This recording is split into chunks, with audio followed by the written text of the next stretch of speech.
Hello, it's Rebecca and today is another book review day, and this is my 12th book that I have read for the 2015 reading challenge. I will put a little link down below in the description box to explain what the challenge is about, but basically it's to read 52 books over the year of 2015, with each book coming from a different category. And the category that this book comes from is a book you can read in a day. And I'm a fairly slow reader, so I did prepare myself by choosing a book that didn't have that many pages. I don't think that's considered cheating. I just knew that anything over 100 pages and it probably would take me a lot longer to read than a day. So the book that I read for part of yesterday and part of today, which technically is a day if we're counting in hours, is Jonathan Livingston Seagull by Richard Bach. And this is a book that I have actually wanted to read for quite a long while, so I am glad that I got around to reading it. And it is fairly short, 87 pages, so I knew that I would be able to read this in a day with my slow reading abilities. So I will read you the blurb and then talk to you about the book. This is a story for people who follow their dreams and make their own rules, a story that has inspired people for decades. For most seagulls, life consists simply of eating and surviving.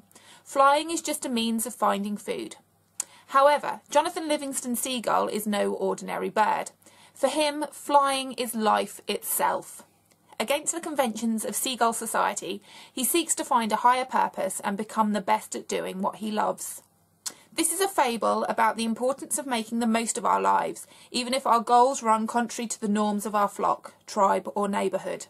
Through the metaphor of flight, Jonathan's story shows us that, if we follow our dreams, we too can soar. This is a lovely, lovely little book. It's, like I say, it's very, very short. It's not technically 87 pages of text because there are a lot of seagull images, photographs throughout the book as well. So although it's a fairly short book at 87 pages, it's actually considerably less than that if we take out all the photographs. But I think that adds something to it. I like books about animals. I'm very much the kind of person who thinks that animals aren't just creatures. They do have little personalities and a home life, and they talk to each other, and that's why I get very upset when I'm driving and I see an animal dead on the road, because in my head that's the daddy rabbit who has gone out to find food for his family, or mummy pheasant who has children at home that she needs to take care of. So in my head all animals have this kind of personality and a life within them. Whether or not that's true, that's just how I feel. So reading a book about a seagull who has desires and wants and needs and dreams is just lovely. I live by the coast. I live about a 5-minute walk from the beach, and we have seagulls and all different types of birds and everything. And so I'm going to have an interesting walk this lunchtime when I take my dog for a walk down the beach, because I'm going to be looking at the seagulls a little bit differently. So anyway, Jonathan Livingston Seagull is with his seagull flock, and they spend their time flying out to sea, flying out to the fishing boats, diving, catching food, getting fish. And that's just their lifestyle, is going out, finding food, coming home, going out, finding food, coming home. And Jonathan Livingston Seagull thinks that life is a lot more than that, that there's more out there. And it's a nice little social commentary on how we behave, how we get up every day, go to work, make money to buy food, come home. And it's that repetitive process of survival.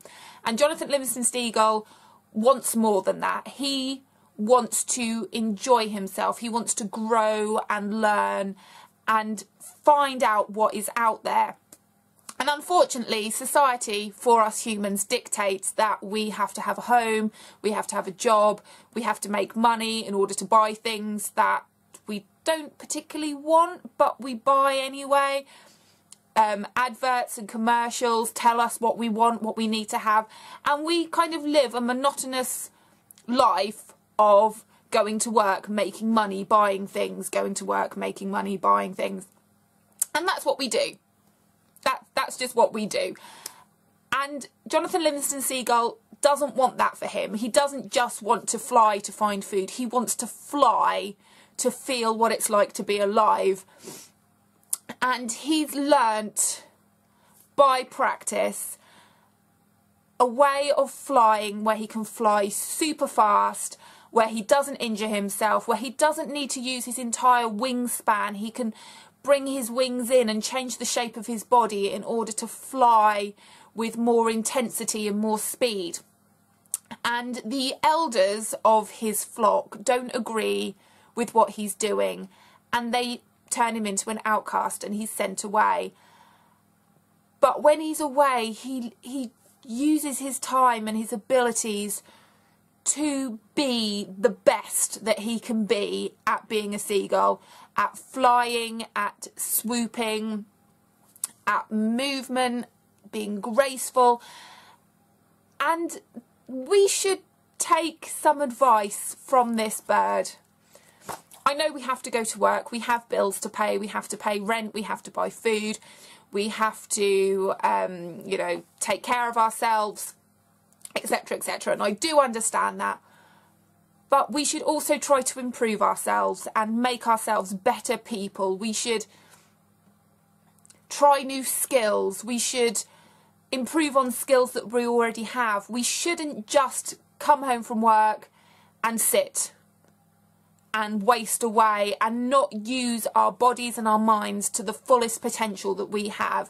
And everybody will be brilliant at different things, but we all can do something. And it's sad that we don't, that we are so tired or so lethargic or so apathetic that we don't drive ourselves forward to be the best that we can be in whatever field we want to go into. No matter what it is, we should be driven to being the best. This seagull becomes the best. He becomes almost worshipped for his ability. He teaches others how to fly fast and how to move and how to be themselves. And even though there are a lot of outcasts that end up kind of following Jonathan Livingston Seagull,